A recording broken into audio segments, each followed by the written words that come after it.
मी मंदिरात जाऊन आल्यानंतर नेहमीप्रमाणे चॅनलवाले होतेच. काय प्रार्थना केली, काय प्रार्थना केली. म्हटलं मी प्रार्थना हीच केली की या देशावरती आणि या राज्यावरती जे एक संकट आलेलं आहे, हे संकट, हे अरिष्ट लवकर दूर कर. ही सगळी भ्रष्ट राजवट ही लवकर तोडून मोडून गाडून टाक आणि पुन्हा एकदा माझ्या देशाला सुजलाम सुफलाम आणि चांगले दिवस येवो, ही मी साईचरणी प्रार्थना केलेली आहे. मग आणखीन काय बोललात? म्हटलं आता आणखीन काय म्हटलं? म्हटलं देवेंद्र फडणवीसांच्या खुर्चीचं रक्षण कर, कारण बहुतेक त्यांचा पत्ता कापला जाणार आहे आता. हे मी जे बोलतोय हे तुम्हाला पटते की नाही पटते सांगा. मी काल परवापासून माझ्या मनात हे भिरभिरते. कारण आता काय होतंय की प्रत्येकाला हा निसर्गाचा नियम आहे. मी कोणाचं वाईट चिंतणारा अजिबात नाही. कोणाचं वाईट व्हावं आणि आपलं भलं व्हावं ही दुर्बुद्धी मला कधी सुचलेली नाही आणि ती सुचू नये ही सुद्धा प्रार्थना मी साईचरणी केलेली आहे. पण प्रत्येकाला कुठेतरी शेवट असतो. तसं आता 29 मध्ये काय होणार आणि यांच्यानंतर आपला वाली कोण, ही चर्चा दिल्लीमध्ये भाजपात सुरू झालेली आहे. मग प्रत्येकाच्या मनात अंकुर फुटायला लागलेत की तो झाला मी का नाही, मी झालो तो का नाही, तो झाला हा का नाही. आणि मग त्याच्यामध्ये असं कोणाला तरी वाटायला लागलंय की या रेसमध्ये देवेंद्र फडणवीस येऊ शकतात. मग यांचा पत्ता आत्ताच काप, यांनाच आत्ताच बदनाम करून टाक आणि एवढं परेशान कर की या दिल्लीपर्यंत येताच कामा नये. आणि मग पंतप्रधान पदाच्या शर्यतीत कोण कोण आहेत तुम्हाला माहिती आहेत. त्यांनी इकडे त्या शहासेनेच्या प्रमुखाला, गद्दाराला सुपारी दिलेली. ही शहासेना आहे, दुसरी आहे ती मिंदे सेना, एसनशी गट. त्याला सुपारी दिली की याला गुंतवितले इथे. नाहीतर तुम्ही मला सांगा की जर का खासदार फुटतायत आणि फोडायचे आहेत तर आपण आपल्या पक्षात, म्हणजे आपण नेहमी म्हणतोय, एकूण जनरल सांगतोय की आपण स्वतःच्या पक्षात घेणार का भलत्याच्या पक्षात पाठवणार. हिशोब सरळ आहे, स्वतःच्या पक्षात घेणार, कारण स्वतःचे खासदार वाढले पाहिजेत.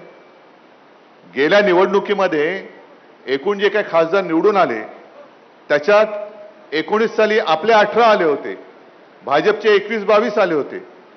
युती तुटल्यानंतर आपलेही 9 आले आणि भाजपचेही 9 आले आणि शहासेनेचे 6-7 आले. मग शहासेनेने काय केलं?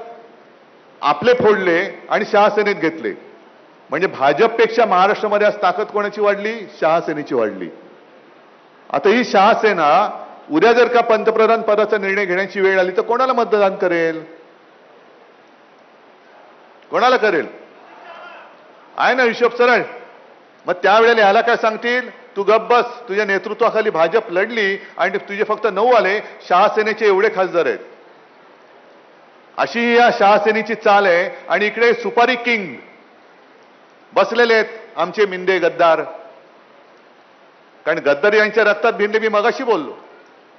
पण या खाऊसाहेबाचं एक बरं आहे, प्रत्येक जण काय म्हणतोय की आम्ही उद्धव ठाकरेंबद्दल बोलणार नाही. तू बोलू काय शकतो? लोक जोड्याने मारतील.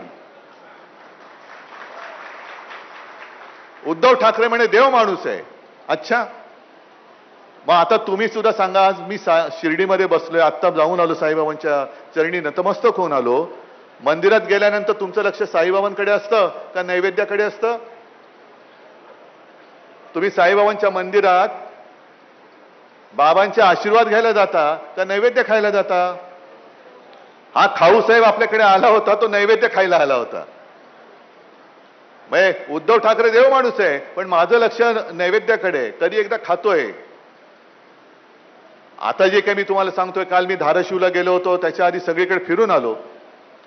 म्हणजे मला खरंच मनापासून लाज वाटते की लोक, पत्रकार मला विचारतात, हे तुम्ही आता टीका त्यांच्यावर करताय, हे तुम्ही तुमच्याकडे होते तेव्हा का नाही बोललात? एक गोष्ट प्रामाणिकपणाने कबूल केली पाहिजे की चूक माझी आहे, पण मला या आधी गोष्टी कोणी सांगितल्या नव्हत्या.